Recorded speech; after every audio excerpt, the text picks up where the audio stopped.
let's try that. I'll be 3. Oh, it's going to be hard with so many of us. Can I be 3 as well, though? Mhm. Actually, okay, let's do it, but everyone be 3. 3. Mm. All right. 3. 3 3. Three. 3. defeats the purpose. I think it defeats the purpose. Good fun, though. Oh, Yeah. heaps Anyway. of fun. All right, Mitch, launch us off into space. From Hollywood Pictures, and Andrew G. Vagina presents Charlie Sheen, Donald Sutherland, God damn it, I couldn't even get through the fucking intro. Linda Hamilton, a George P. Cosmatos film, Shadow Conspiracy. Is it ripe? Is it rotten? We'll find out on this episode of Truly Rotten Tomatoes. I'm here with Declan, Morgan, and Hayden as always. Sound off, boys. Sound off. Yeah, it's me. G'day, boy. And today we have a very special guest, comedian extraordinaire, Lauren Bonner. How are you doing, Lauren? Hello, I'm good. How are you? I'm well. We're all well. Welcome to the podcast. Thank you for taking time out of your busy schedule to 1, watch a movie, and 2, talk about said movie. Oh, and what a movie it was. What did you say the name of the person, was it the director? Did you say Vagina? Is that the... So his Yeah, name right. is Osher Gunsberg's dead name, Andrew G. Vagina, actually. Andrew G. Vagina. Okay. All right. That's silly. One of my favorite names of the film. Oh, really? Because there was a director of photography called Buzz Feitshan IV.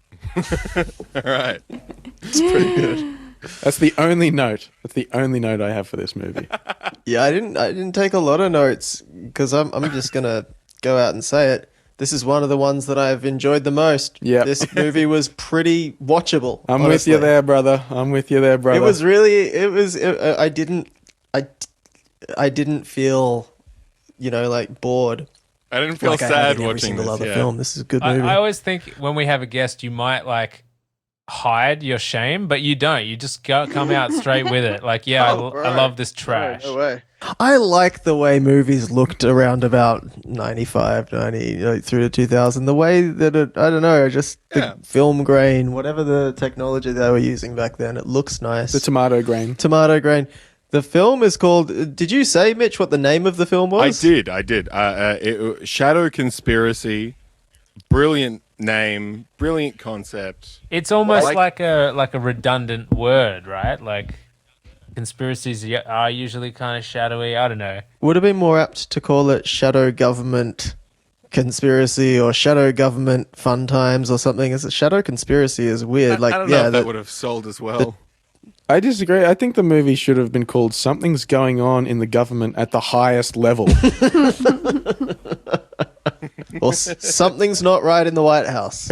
So this movie or this tomato stars Charlie Sheen, and if you're a West Wing fan like I am, you've seen Martin Sheen playing the president. And I've also seen a lot of the show 24 with Kiefer Sutherland. So I was like, I wonder if this movie would be better if instead of Charlie Sheen and Donald Sutherland, it was Martin Sheen and Kiefer Sutherland. I did think that this was sort of a prequel to The West Wing. Just imagine. I thought that they were using the same sets as the West Wing. I don't think the West Wing started till after this. Was it? I want to say It would be. I want to say it was like 99 was first season West Wing. There may have been some crossover, little dad helping out his sons, let you into the set for one day. Son, when you take the podium to make the speech, you got to look 30 years older like me. And that's Martin Sheen. I thought that was like That's Marty really good. McFly's Doc character from Back to the Future. That's what you sounded like to me. I thought he was played by one of the Sheens. Lauren, can I ask, just quickly, what are your opinions about this movie? Did you like it? Did you hate it? What's going on? Yeah. I was going to say, it seems like you're all a little bit positive about this film, which I don't really understand. I'm quite upset that this film was made.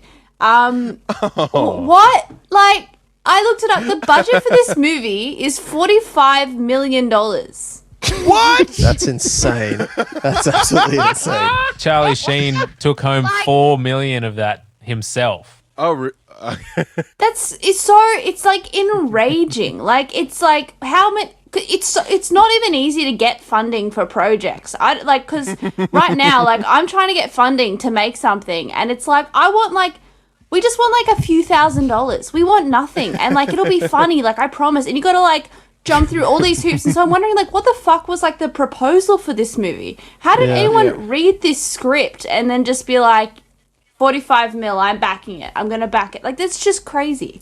Look, I don't want to step on your toes or try and mansplain this to you. But did you include the White House or anything like that in what you're trying to get funding for? Well, maybe I need to. Maybe I need more explosions. So. Maybe I need more drone technology. I think you need a budget for dropping ceilings on grand pianos as well. Yes.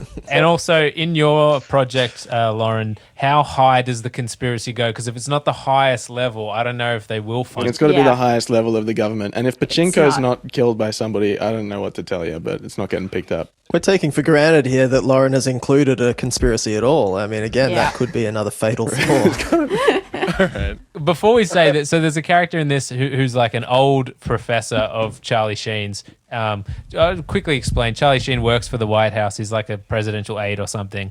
And he has an old professor who the movie starts with, who's in like a share house of old professor type people doing research and stuff. They call it their study group or something? What do they call it? It's the Center for Civic Responsibility. That's like fake, right? Like the Center for that's just like, that's probably now today, like 10 people on Twitter would consider themselves that. It's almost as fake as the National Children's Fund, which appears in the third act of this film. Oh, I love that.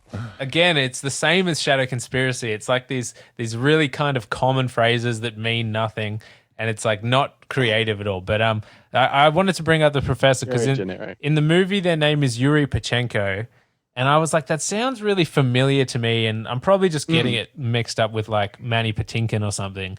But I'd looked up the name Yuri Pachenko.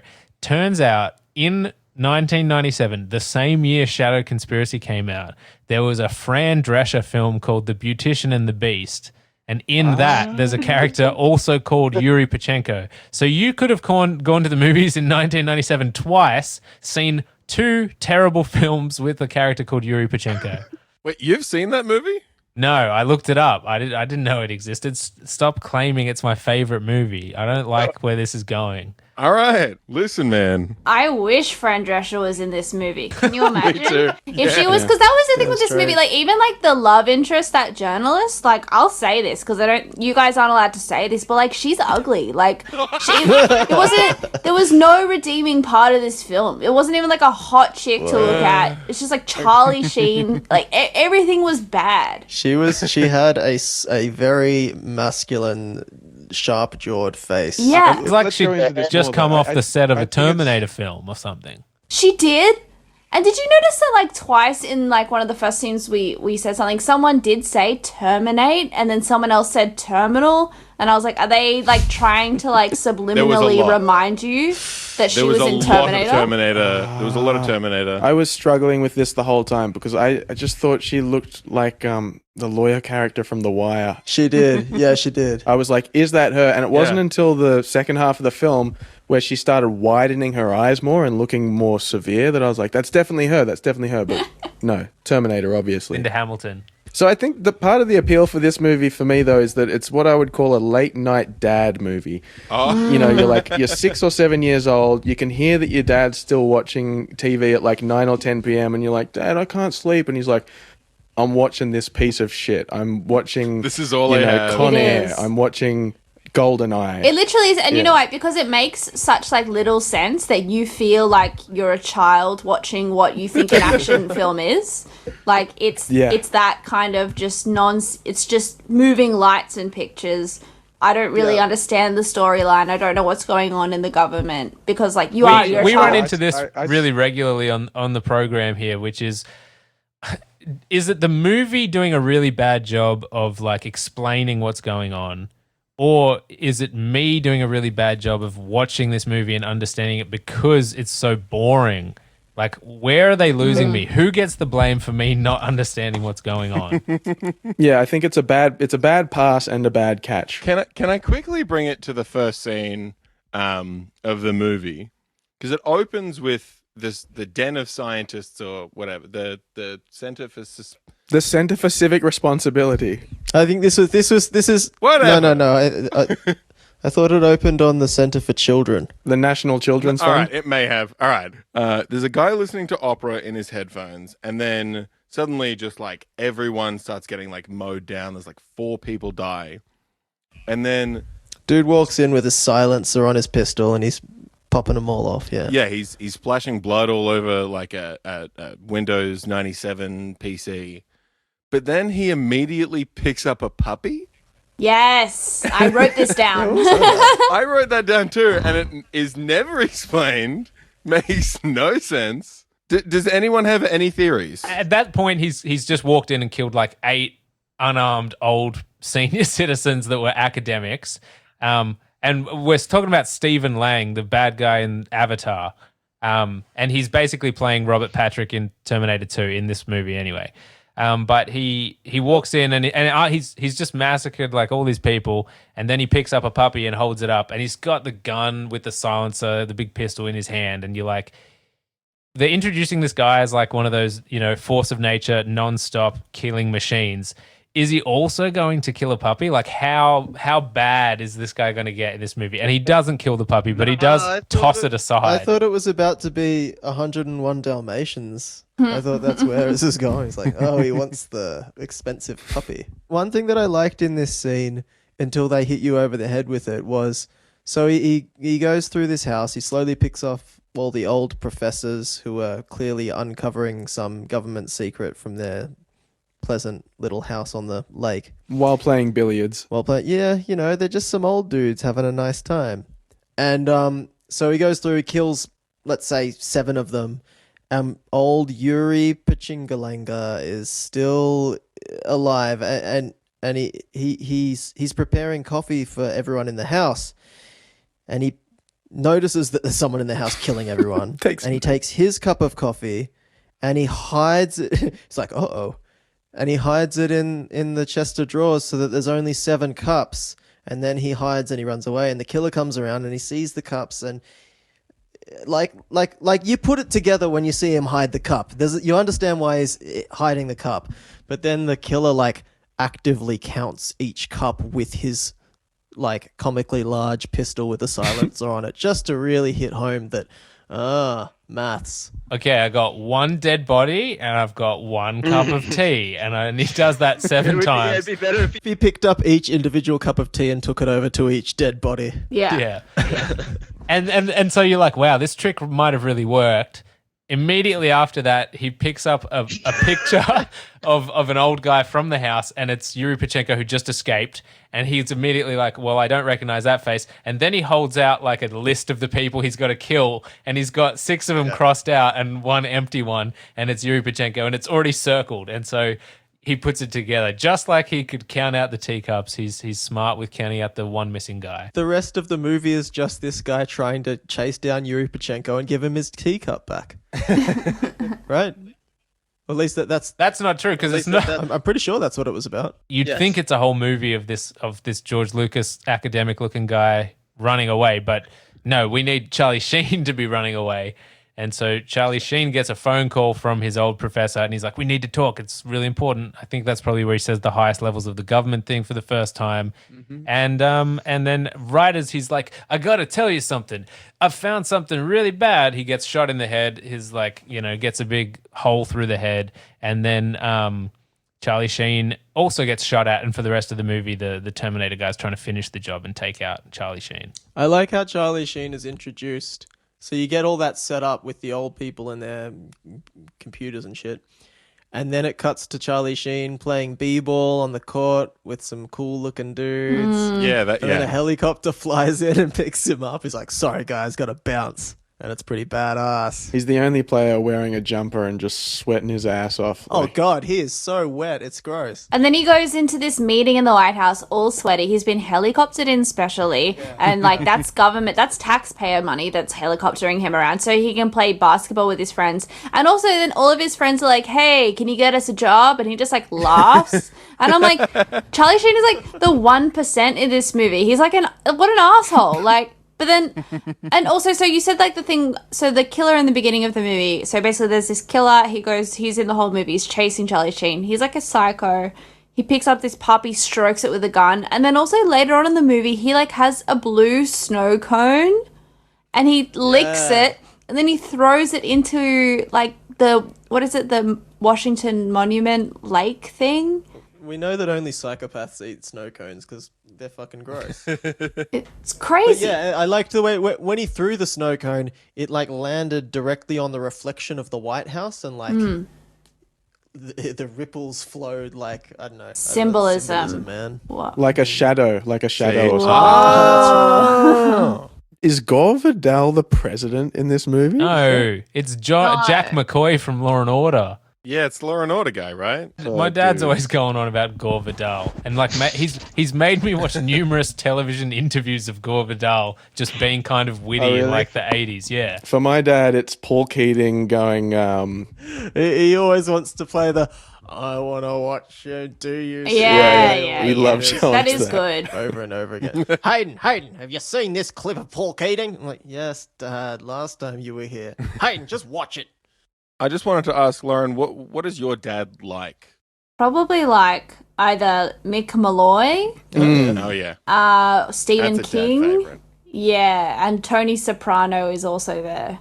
Just a mix of good men, I think. So if you go over to his house and he's watching YouTube, what is he most likely to pull you over and be like, watch this? I don't know. He just sent me a picture just this afternoon from the Salvo, the Vinnie's shop near him, saying, these boots look like you. And then I said, don't buy me the boots. And then he said, too late. Oh, that's nice. So that's kind of my dad's vibe. Oh, you look like Boots. Yeah, no. Yeah, I thought it was just like, no, they look like you. They got similar hair and similar size. Unlike any other film, I have about 10 pages of notes.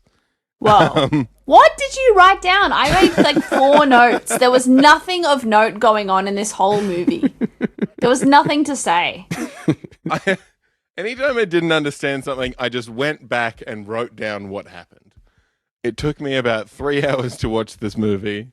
It was a lot of like backtracking, but I think I understand it. I think I understand it front to back. I probably didn't need to do what I've done. Yeah, well, that's fair, because I guess I don't understand this movie at all, and I, like, maybe if I had taken notes, I would. Was old man Mr. Conrad the guest voice actor on The Simpsons when they had the museum curator for He was Springfield? He was. He was the guy telling. Right. It was the shadow conspiracy about Jebediah Springfield. Right. That's a shadow That's conspiracy right. tie-in. Yes. Ah, He's always covering things up.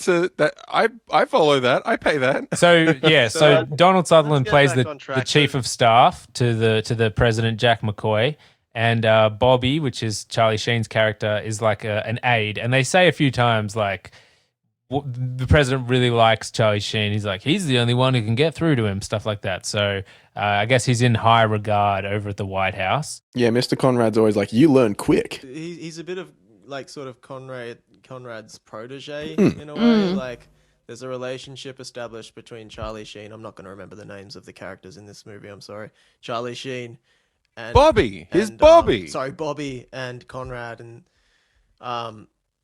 that's important because we get a switcheroo halfway through the movie. Now, all right, so just jumping straight ahead, spoiling it for anyone, Donald Sutherland turns out to be bad and part of this conspiracy and responsible for some of the bad things that are happening. How soon did you guys guess that? Oh, 'Cause yeah, it's like no, immediately obviously. obvious. Immediately. Yuri Pachenko meets up with Charlie Sheen, which is, again, it's got to be 10 minutes into this thing. Charlie Sheen has this meeting on the street with him, and he's about to say, I've uncovered this conspiracy, and he gets shot in the head. But Donald Sutherland is also there, isn't he? And he's come with Bobby to like watch him talk. And then he even says something like, he's right there. And we see that like there's a gun barrel pointed at him and a viewfinder on him. That they tell you that Donald Sutherland is a bad guy really early, don't they? But they pretend they haven't told you that. They're standing on opposite sides of the street, and it looks as if Bobby's being shot at. But from Bobby's perspective, it looks like Mr. Conrad's being shot at.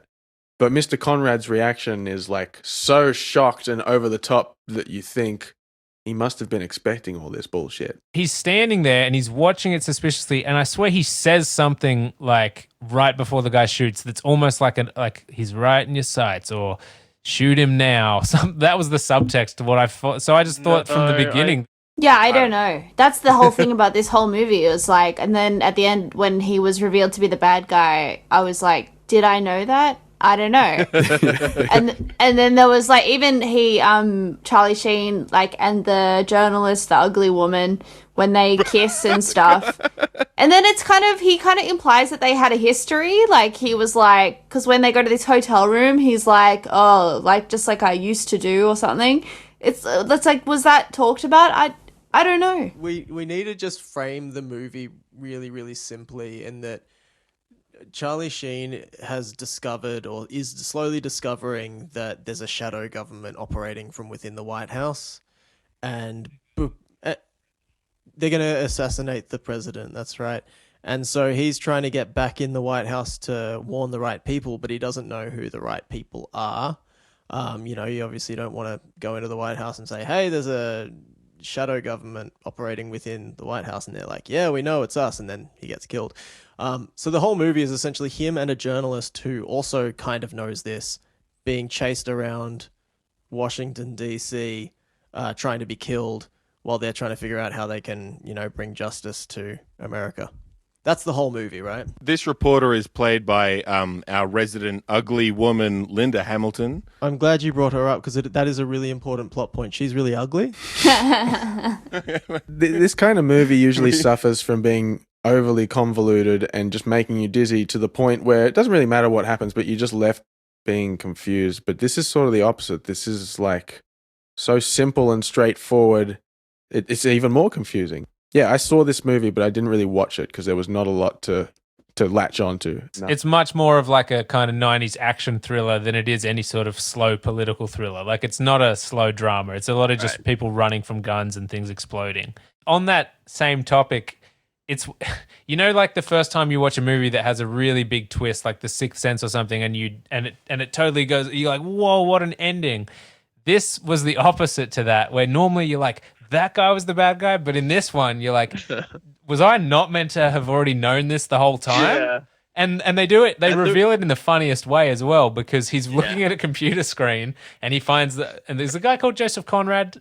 Is that his name? It's Conrad something. Mr. Conrad. Joseph Conrad's an author. Anyway, it shows this computer screen and it just shows like 3 close-ups of like the word Joseph Conrad zoomed in, each word individually, like Charlie Sheen's eyes being like, no, what? No. And it just keeps showing you. And you're like, yeah, they're really playing this as if I'm not meant to have just been working off this information for the last hour. And he's like in shock and he's like sitting there and he won't move. And the ugly woman's like, we need to go. She has to pull him out of his seat. Yeah. If you see that name, you just go, oh no, I know that guy. Like you just sit there like freezing. It's such a weird response.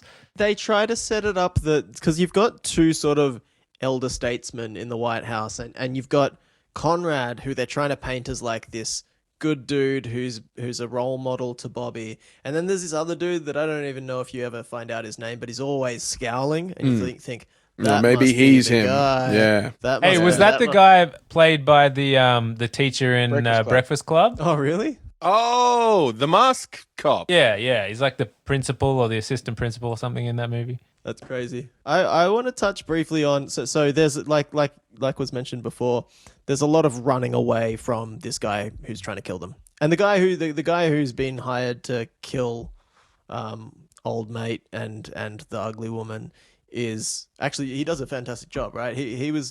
I liked watching him. Yeah. I can I just cut in and say there is a lot of chasing and shooting in this movie. This is the 4th movie, I think, to involve an over 20-second reversing car chase sequence.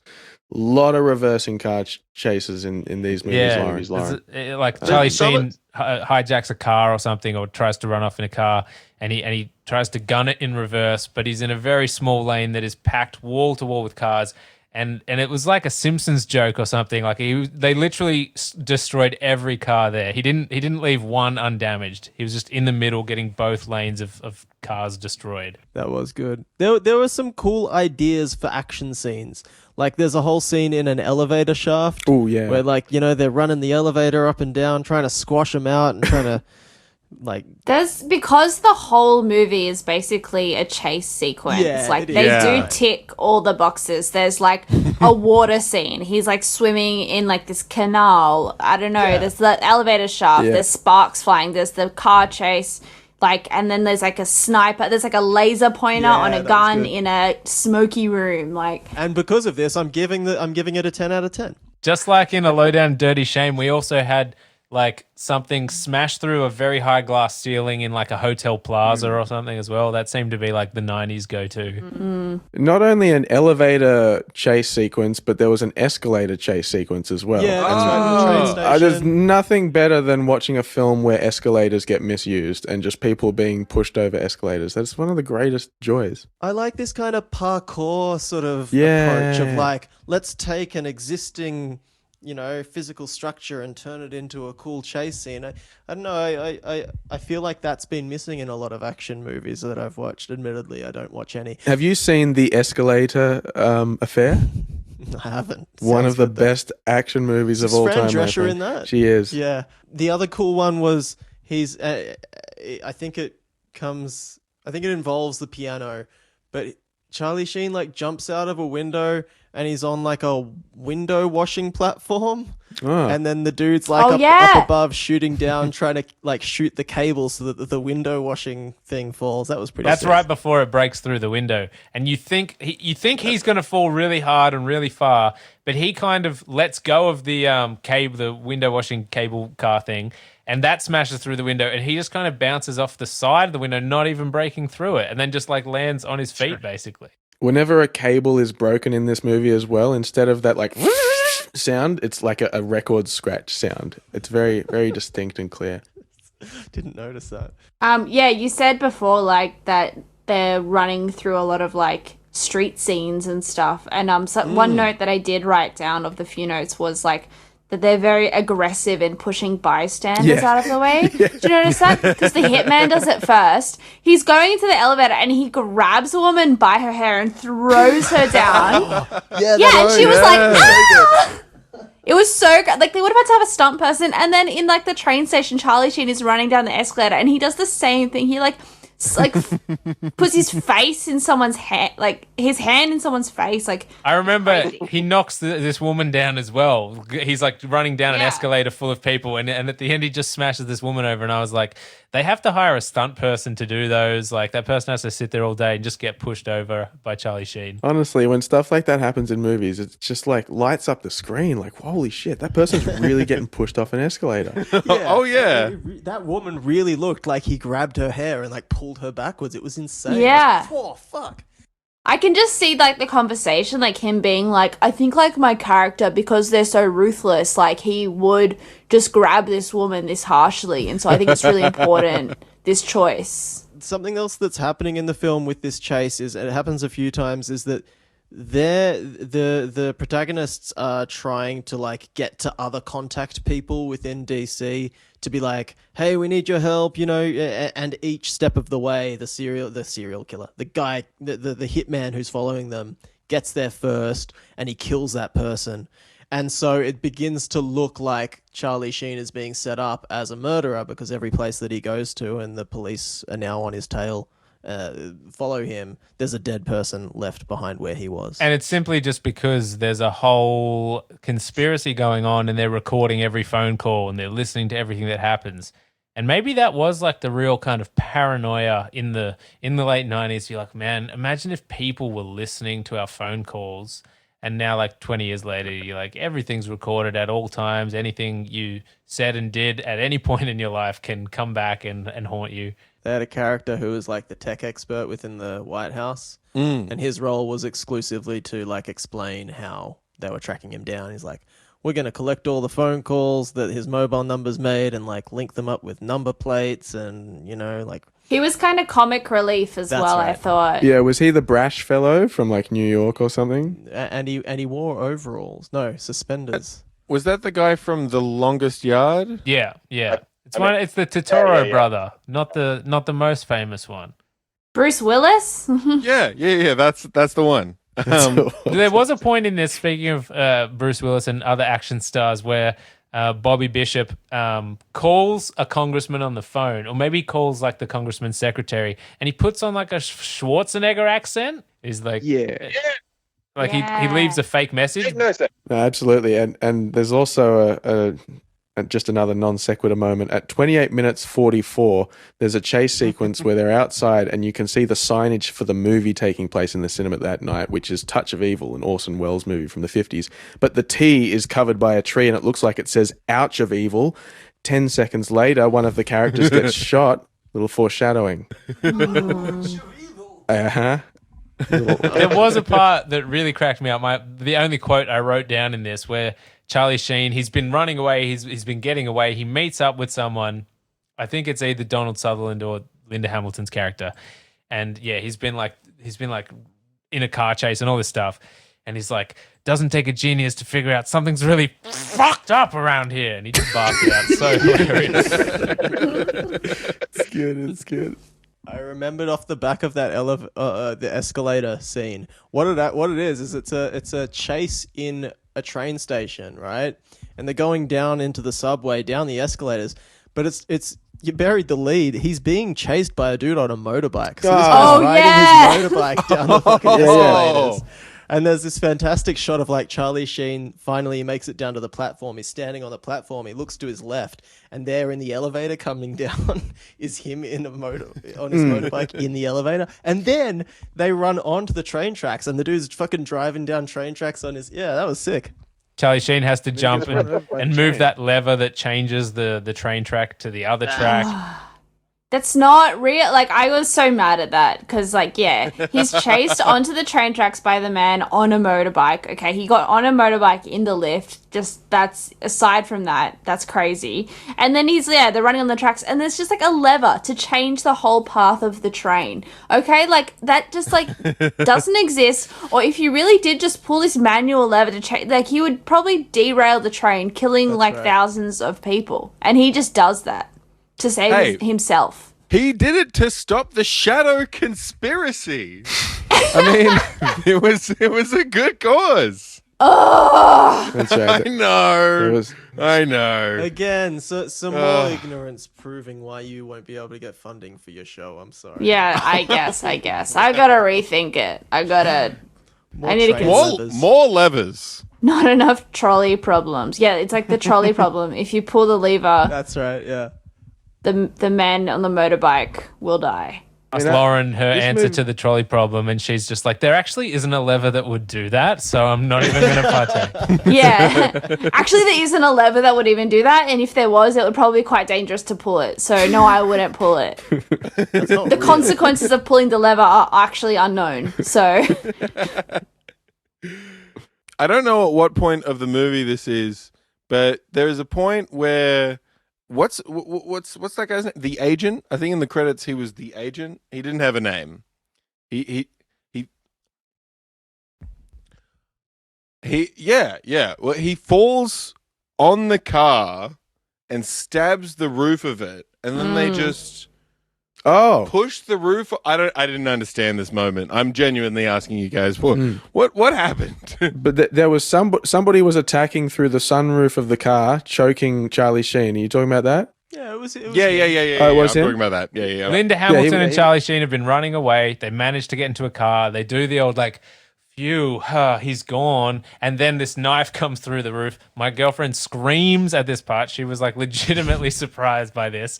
And then it's a driving scene where there's a knife next to him and they're kind of trying to fight up through the roof, which is quite funny. That's funny. So the reaction your girlfriend had is the same reaction I had when he was typing on the computer and it came out that it actually was Conrad. I was like, Speaking of cars, I liked it when he was in the car with the journalist, Charlie Sheen, and he was struggling to get his seatbelt off for some reason.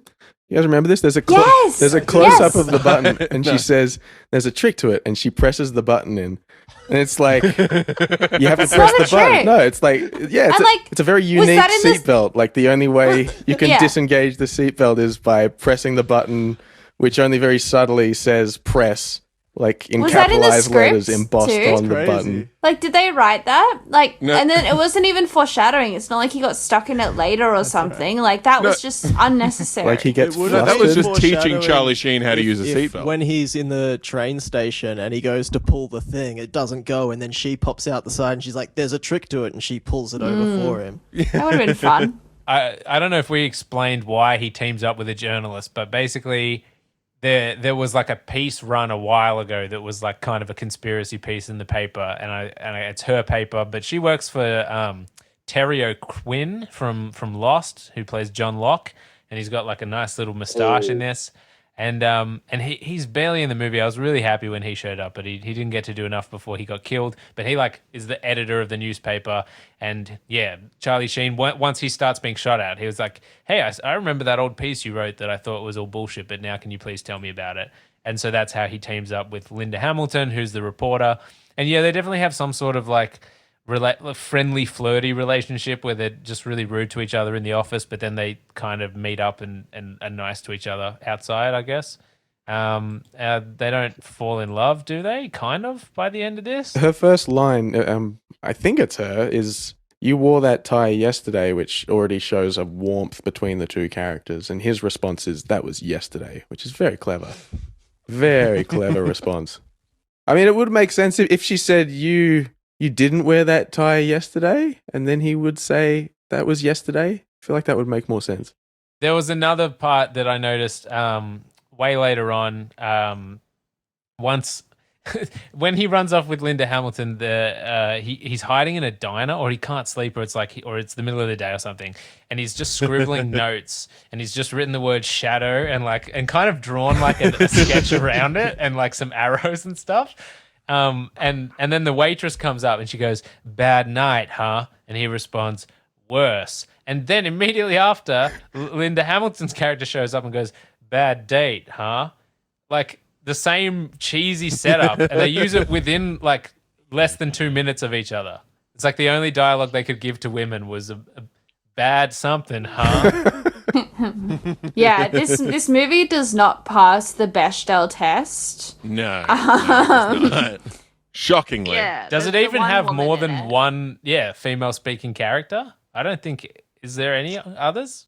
No, I don't because think so. Pachenko's girlfriend, you see her, Tamara, but then she just gets her neck snapped about a minute into her appearance. Yeah, and also, so this woman, Pachenko's girlfriend. Yeah. Okay, it was like, I don't know, like I thought it was like they made such a big deal about him being Pachenko's like lover and partner when like right? Was that just like they were like his partner's house, his girlfriend, or like she could have just been another scientist. I don't know. That I thought that was weird that like this old man had a girlfriend that he like didn't live with. I was like, I don't need to think about this guy like fucking and sucking. Like I don't. That was like the implication that he's fucking this chick, and then Charlie Sheen goes there, and there's also like a framed photo of Charlie Sheen with Pachenko's girlfriend in their house. Oh, yeah. And so they must be close to have a framed photo. And then he just steps over her dead body in the hallway. like it's nothing. He doesn't care. No. But then, like, when the president's gonna get killed, this random man he works for, he's just, like, diving in front of bullets, but he sees, like, this dead... Like, she could have, like, not even been dead. He doesn't try to give her CPR or No, he something. doesn't check. He's just like, oh, she's dead. He, like, looks at her and keeps walking. And Mitch, I got a quiz for you. Which two scenes in this movie had a split diopter shot? I'll have you know that I never finished film school. Thank you for pointing that out to me, Declan. Wrong. Thank you very much for just flexing on me. Go fuck yourself. Please tell me what you're talking about. I like to stretch on people.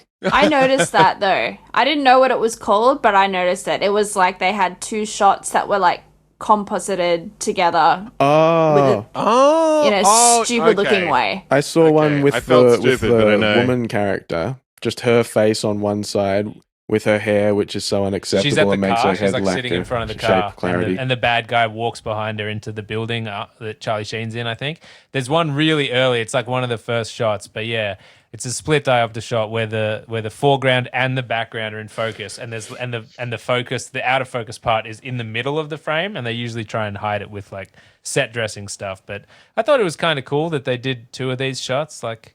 That was what you could pull off in the 90s without having to just composite them in digitally now, which you could do really easily. I would expect to see that in 007 GoldenEye. Speaking of which, what about 007 HoldenEye, shaken, not steered? Yeah, no, I think that's got legs. It's got wheels. What would James Bond sound like? Yeah, man. Holden's an Australian company. Mechanical sounds because he's a car. Yeah. What, it was shaken, not steered? Shaken, not steered. Could it be something that isn't shaken? Yeah, we could probably work on that. Yeah, I mean, maybe if you'd Spoken? come up with that a few Cars years don't ago, speak. Holden We wouldn't have established gone bankrupt. You reckon? Yeah. You reckon they could have used this? Yeah, I reckon they could have used that. I mean, throw some levers in there. I feel like it's got legs. Is it good enough that it could revive the brand, Declan? Could we rework it for Qantas or something? Yeah, we can rework HoldenEye for Qantas. Qantas of Solitude. Jesus. Oh.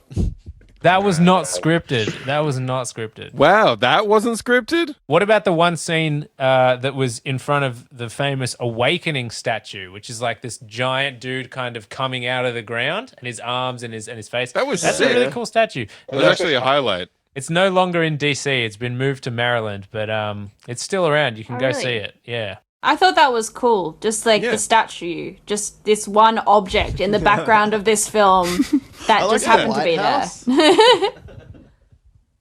I thought the movie in general, I really liked a lot of the scenery, and sometimes it felt like it was just like a nicely shot tour of DC.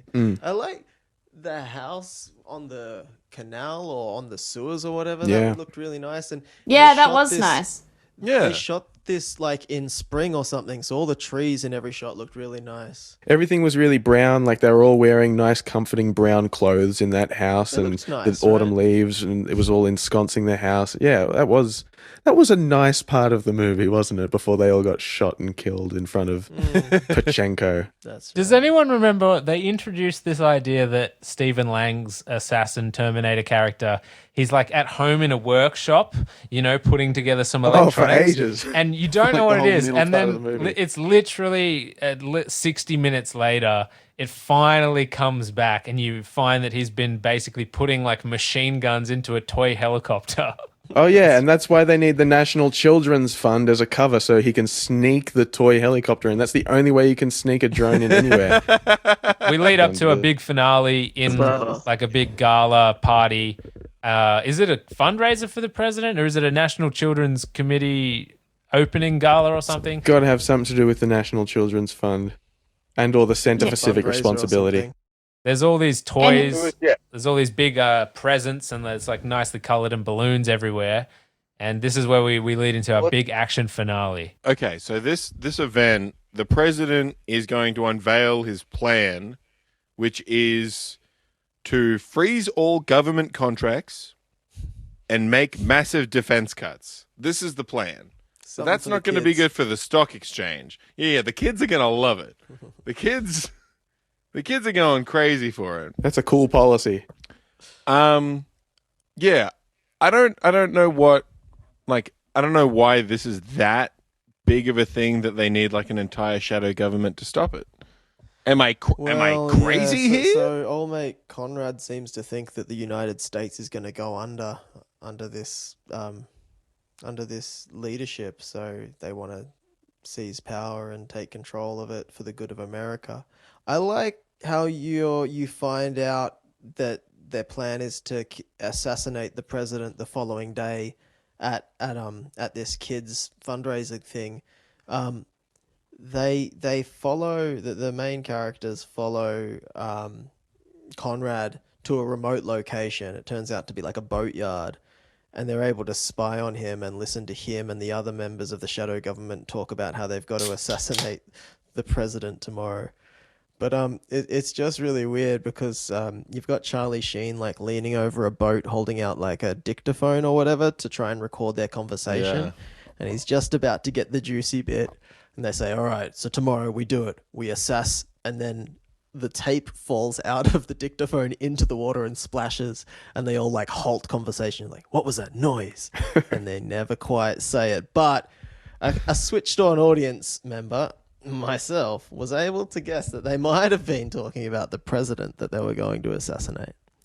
And I was jumping up and down when I discovered I was right. Yeah, I literally forgot about that whole bit. Yeah. There's so, like, for a movie with nothing in it, there's so much in it. Well, how long is this movie? What, an hour and 42 minutes? I Massive think. plot points like that are eclipsed by little exchanges between characters, like when the female character says, "If you pour water in the hole, the rat will come out," talking about their mutual enemy. And then Charlie Sheen's response is, "This rat swims," talking about himself. So, like... Oh, yeah, I He- remember. he- I think I, like, didn't hear what she said, and I was like, what rat? I don't Yeah, she was insulting them, calling them rats, and he was like, "Well, I'm a rat who swims." It's like, okay, if you want to turn Yeah, it it doesn't quite into work. you, then fine. Imagine if she was like, "Oh no, like I don't think you understood what I mean. Sorry." It's like they're the rats. Does that make sense? Sorry. Oh my god, I'm so bad. Sorry, I'll leave you to it. Yeah, That's and then what. he's like, "We're gonna need a lot of water then." It's like, no, it's like a metaphor. You know what I'm No, saying? like yeah, like no, like not really water, but I mean like if I like do this story, then like they'll have to. Do you know what? And he's like, "I can swim," and she's like, I don't understand why do we want the rats to come out anyway?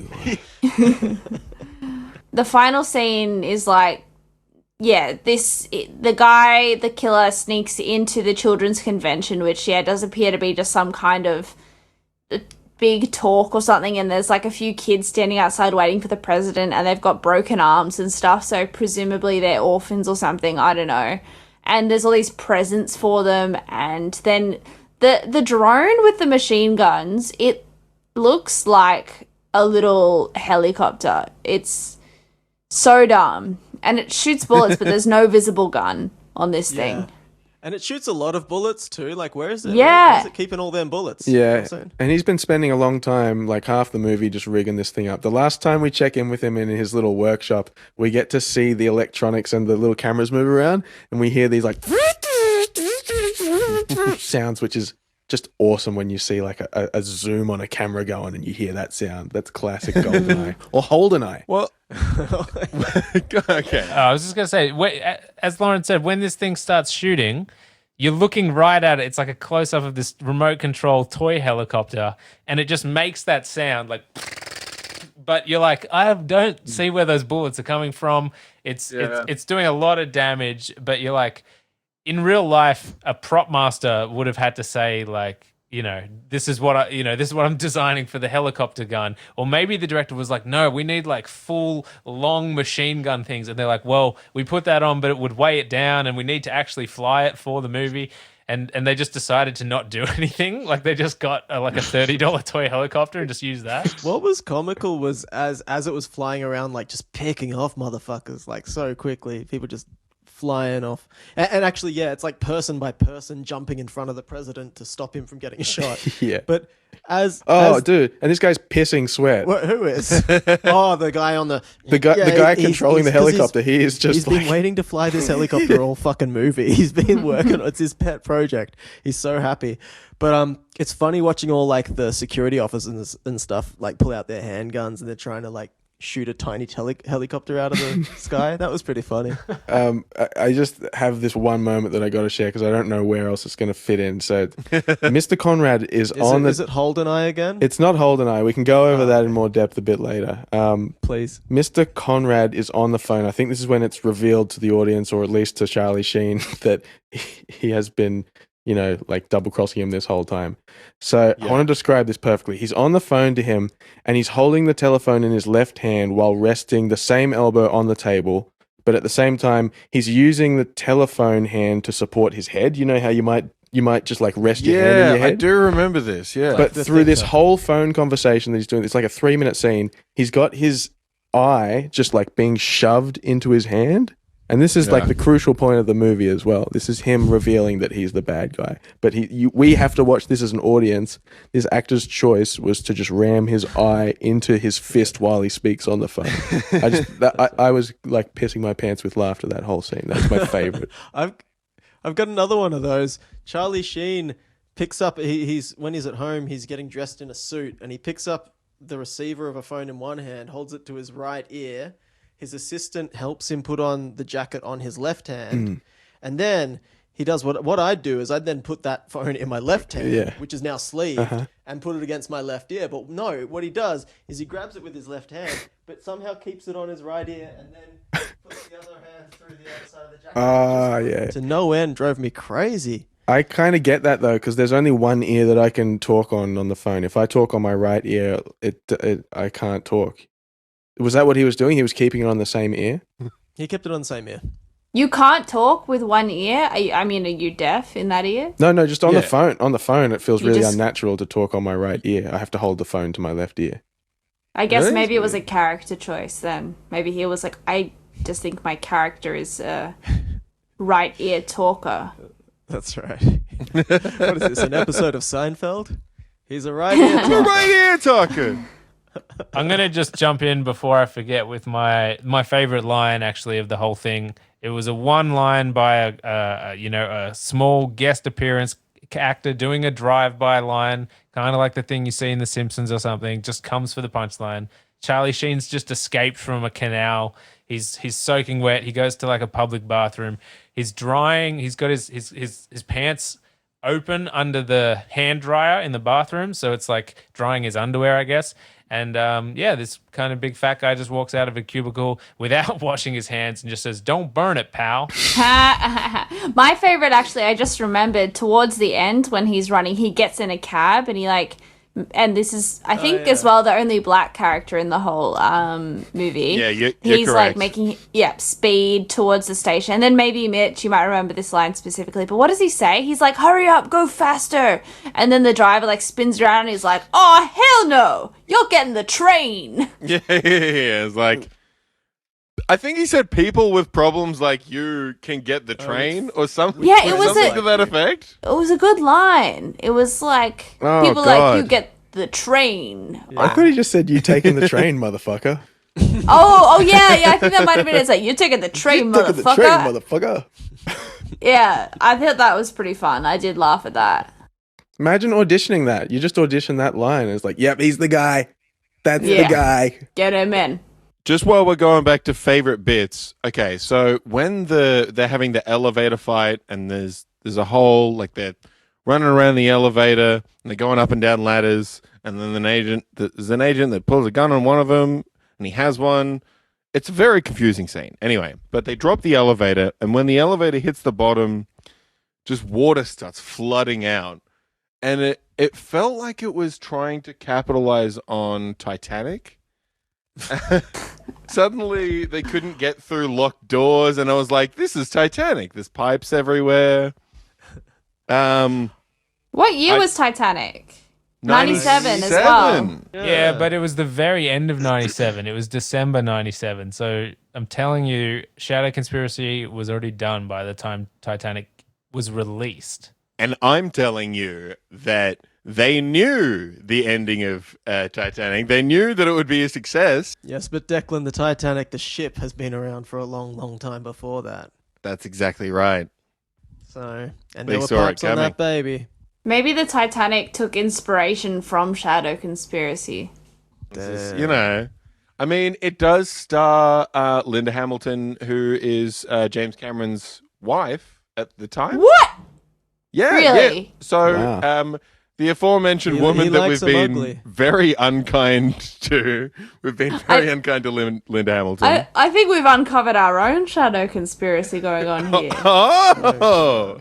Well, imagine that. Oh my god. So the wife is making this movie. Meanwhile, her husband is making literally like Titanic. Yeah, it's No wonder they got literally divorced. Titanic. We forgot to go over how that terrorist mini helicopter was finally brought down. It was Hayden mentioned that there were all these guys shooting at it and just missing, and they were getting taken down by the helicopter. It was brought down by the crippling weight yeah. of 30 to 40 red, white, and blue balloons. That's right. Which caused a small but presumably lethal explosion and didn't damage anything. Why did it explode? Yeah, because the hall that they're doing this presentation in is rigged up with like a big net of balloons that are obviously meant to fall at some point. Does Charlie Sheen himself pull the lever, much like he did in that underground train station, to release? He's had practice. I can't remember how they fell. That's right, I yeah, think because he he did. learned how to I pull think the he did. lever when she taught him how to press the button on his seatbelt. There should have been a third trick to Whoa. it. She should have been the one that showed him how to do it. Oh well, what are you gonna? Yeah. missed So opportunity. balloons make it fall down, and then this tiny helicopter, it's like it's like fireball comes up. Yeah, it explodes. And then what's his name? Donald Sutherland or whatever. He like kills himself like behind a scrim, so you can see his shadow hold the gun to his head. He's literally behind the curtain, but right near them, like 5 meters from the president. And That's right. the bad guy has been killed at this point. A whole lot of people are shot. People are like protecting the president, but they're just having that like calm down, catch your breath, like I think it's all over. And then Donald Sutherland, knowing that his conspiracy, I guess, is never going to work again, just, holds this pistol to his head and you see his silhouette shoot him. And then they have that moment where they're like, oh, is the shooting still happening? Like, is people still dying? Oh, I think it was just a one-off. Okay, cool. I like his sneaky little gun. I like it when people get sneaky little guns in their bookcases and they pull their little sneaky gun out. There's also like a moment where I want to say they're in an aquarium, but that can't be right. It's Mr. Conrad and our main man, and he goes to shoot the main guy, but then the main guy walks off and he's like, you can shoot me, I'm your son, kind of. And then he doesn't shoot him, and then he goes and commits suicide behind the scrim. So that's like showing that I guess he's not all bad, but he does have a cute little gun. I mean, wait. So is it okay? So the balloons drop on the helicopter, and is it before the suicide? Because they see there's another shadow that he sees. Even though so there's shadow. I Shadow. get it now. all right. There's a picture of Yes. the president. Few shadows in this. Well, exactly. The first shadow he sees is what? It's not Udo Kier. What's his name again? Stephen Lang. Stephen Lang? Land. I have no Who dat? idea. All of these men look the same, to be honest. They do.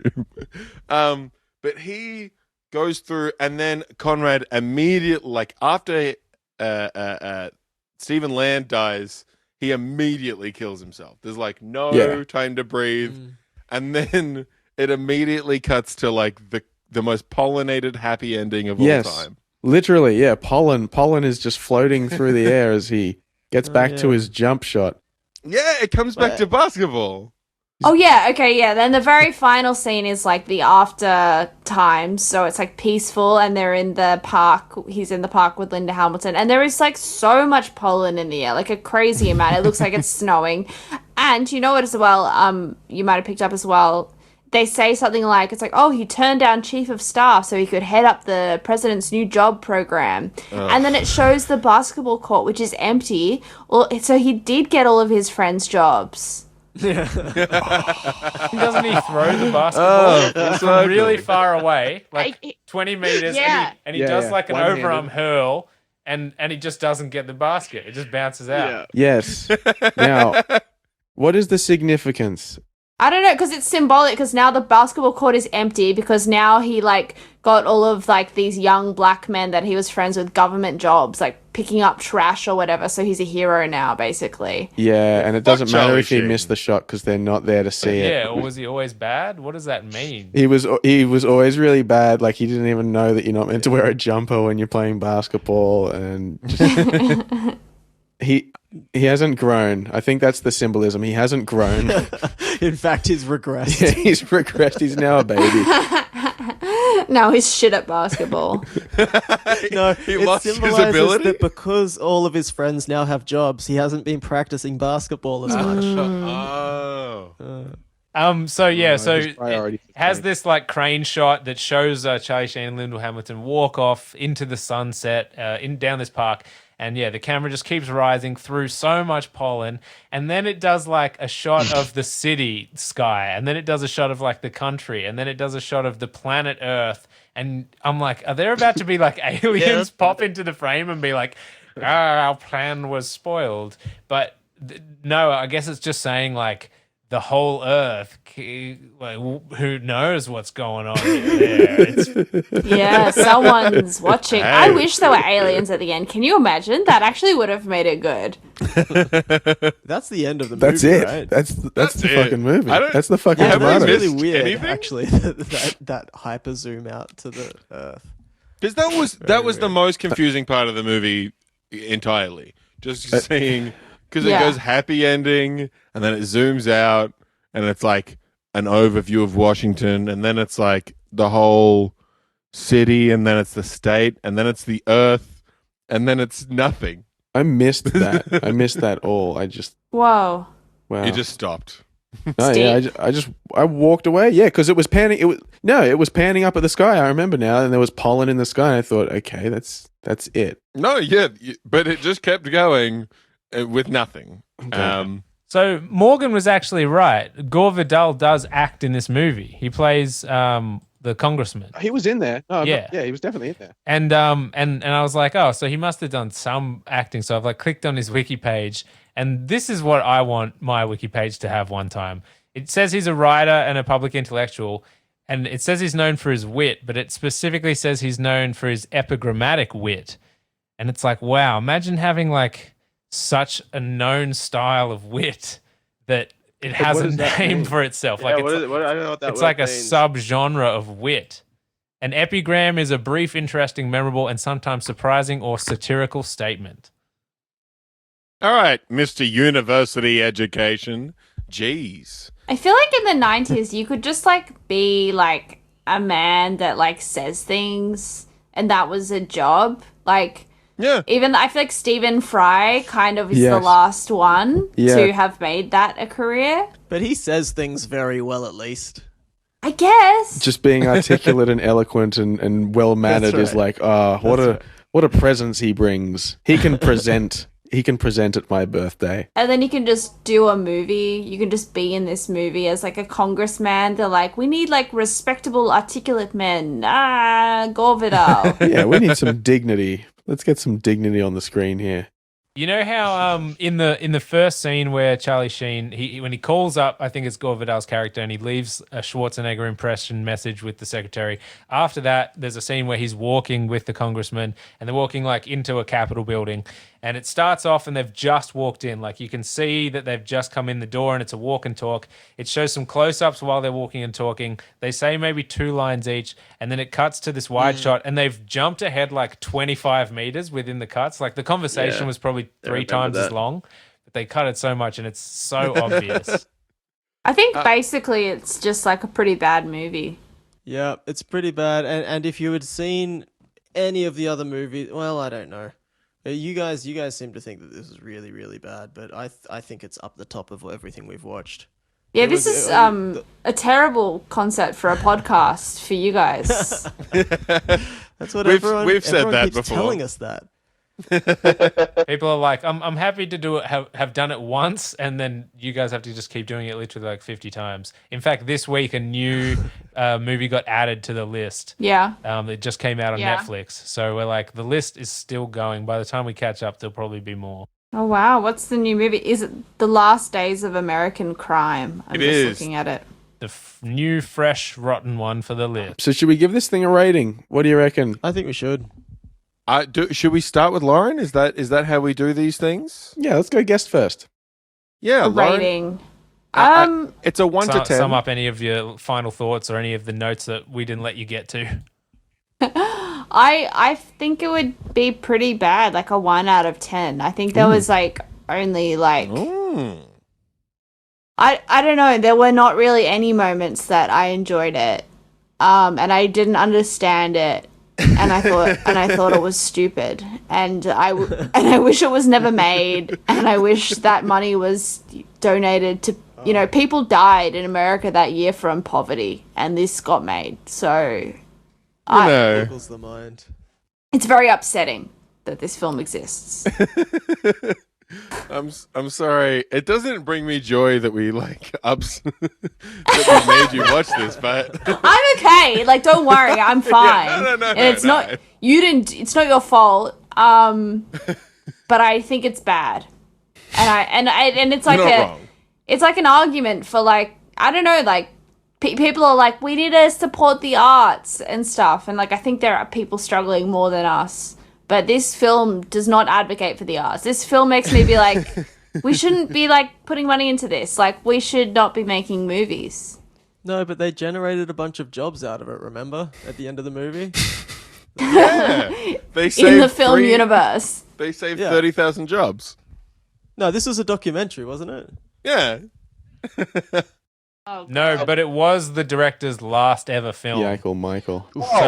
So Lauren, Yeah, yeah, I was you may not have stopped this one, but this one stopped any others from happening. good. I was looking at like the writer's Wikipedia page, and it's just like this man, and he's just written like 3 movies, and it's like, is that his whole job? Like, does he like did he like buy a house from writing movies? Because like he can't write a movie. He's written 3 more movies than I have. I'll give him that. He's will the say- creator of American crime drama Shades of Blue. That seems to be the biggest thing he does. It has Jennifer Lopez in it.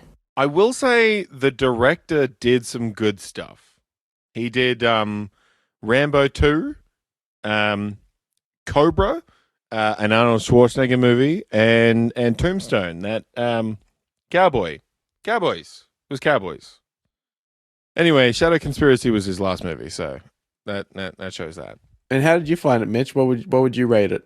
I feel like Lauren's going to really hate my rating. It's okay. Okay, so I'm going to give this. I'm going to give this a 5.8. Nice. That's quite. I know, Lauren. You haven't. That's so high. Yes, but I can't remember what I You need gave. to understand that our Ballistic. minds have been warped. We have a really different scaling system now. Like, Yeah. I think We, if Yeah, we I interpret guess, things I guess. differently an now. adequate movie, it would get a 10 on the scale within this podcast. So it's always interesting seeing the guests go up against our scores because We are warped. So our baseline of what a bad movie is like, you know, I would say between your Different. 0 and your 1, we've seen a lot of those. We're desensitized. That's right. We've zoomed right in on between 0 and 1, and now we're ranking that in the decimal points. So Yeah. on that, Mitch, you said 5.8. Can I quickly change that because I realized that I also gave 5.8 to Ballistic X vs. Sever. Very similar and having movie. seen that, They are similar. they are very similar, but this was better. This is at least What's better? a 6.4, and I'm going to lock that in Eddie Maguire. You want to put a lock on that one, Edward? Do you guys remember back in the days when like people would like think it was funny to say, "Oh, can I phone a friend?" Can I ask the audience? God. Yes. Can we bring that back? Yeah, let's bring it back. All right, Hayden, let's go you next. So I find myself in a similar dilemma to you, Mitch. Of course, Staying Alive has to remain the top of my list at 6.5. Oh, you're looking at the list right now. Yeah, but Ballistics X First Sever is just behind that with a 6.4. Jeez. So Declan, you need to take note. Let's take Ballistic X First Sever back down to 6.2, and let's put this one in What? at 6.4. What? Are we allowed to Well, do because then- this? There needs to be this is better than Ballistics, but not as good as Staying Alive. And I could make it 6.45. You can't bake a cake twice, dear brother. Can I phone a friend? So you got that 6.45. Thank you very much. I'm disgusted. Morgan, what'd you give it? I'm in no dilemma. You know me, Declan. I vote from the heart. I don't need some piece of paper in front of me to tell me what was what and what is not. Say it, brother. Yeah, and without going into too much detail, I'm just going to give this one. I mean, I said it last week. Candy is dandy, but liquor is quicker. And I know Candy is dandy doesn't make as much sense because John Candy isn't in this movie this week. But I want to say that within the realm of the films we've reviewed so far, this one is up there. And I'm going to be so nice and say 6.6. Oh, my. I liked it. I think it was nice.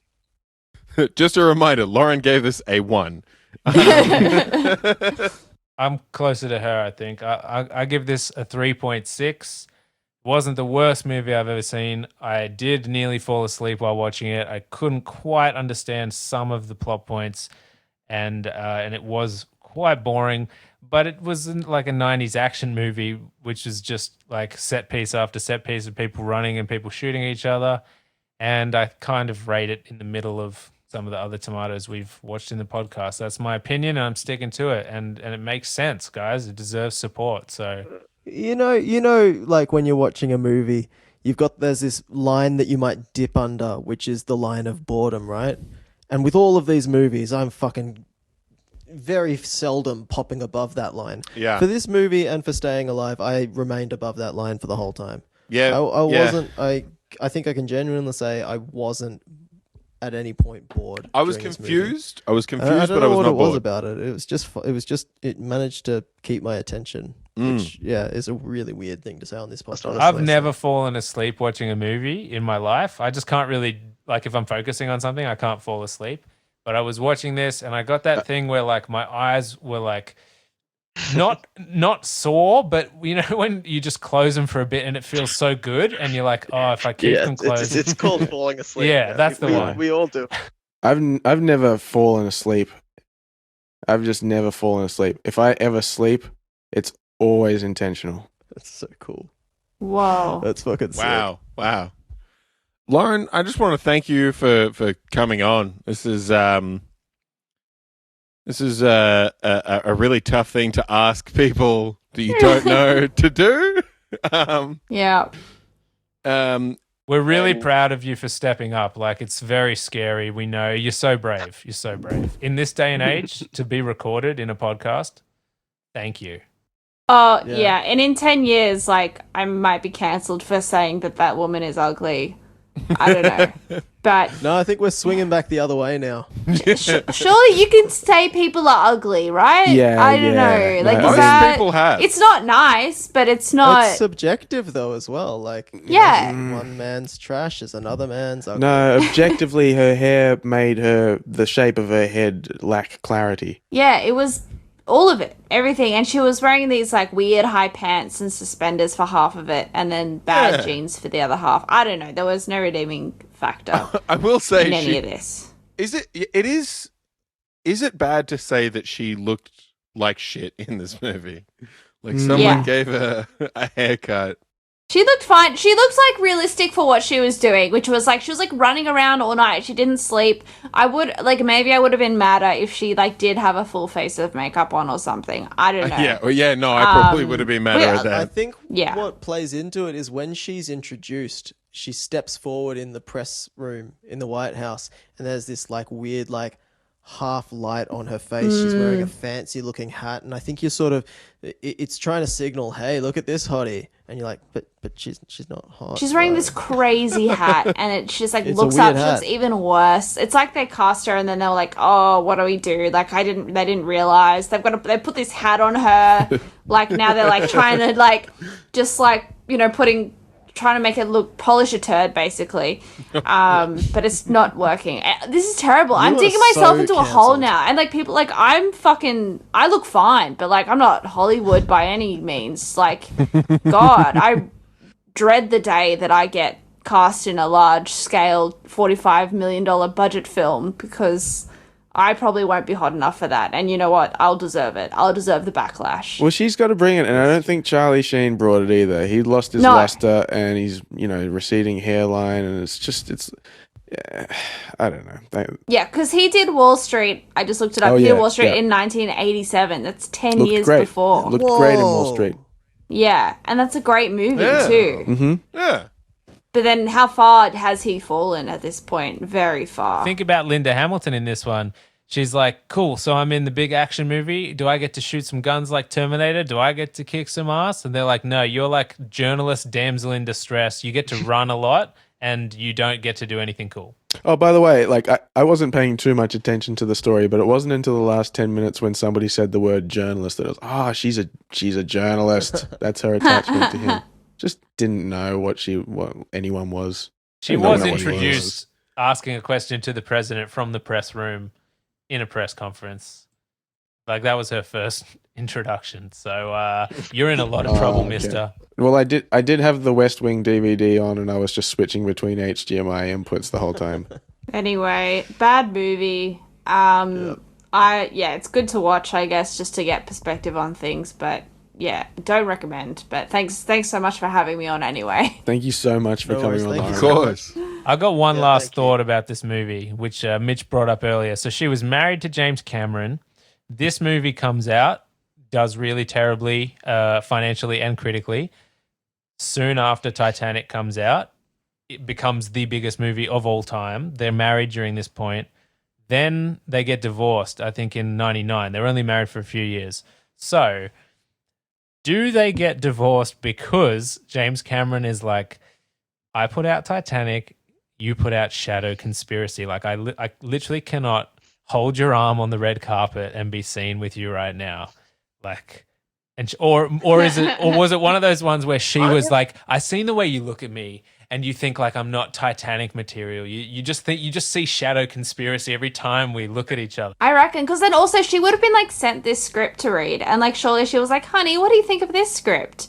Like, did he read the script? Did he set her up for this? Or like I think or is so. he like, I told you not to do it? I think he wanted to ruin her because he knew that he was going to be coming out with Titanic, and he was like, I know that I'm going to get... I'm going to get that Titanic splashback, if you know what I mean. He's going to get that... I hope she got a lot of that Titanic money in the divorce. Oh, Whoa. 100%. Oh, look, I'm looking actually. She and Cameron married in 97, ending in a $50 million divorce settlement in 99. 2 years, $50 million. Okay, I respect this woman now. She cleaned up. Fuck. She could have made... Shadow Conspiracy again with $5 million to spare. She could have made 50 Shadow Conspiracies. Imagine if she took all the divorce money and made a sequel about her character. Oh. Look, thank you very much for joining us on the podcast, Lauren. We really appreciate it. It's always lovely to have another perspective on our pods. Thank you. It was, and it is a big ask to watch a fucking movie and then come and chat about it. No worries. Thank you. My pleasure. Thanks so much for having me, guys. Have you got anything you want to plug? Anywhere people should follow you or anything they should check out? I know you were on Stan recently doing stand-up from your backyard. Oh, yeah.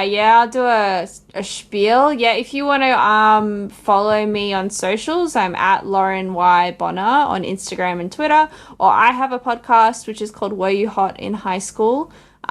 Which we basically interview people and ask them about if they were hot in high school.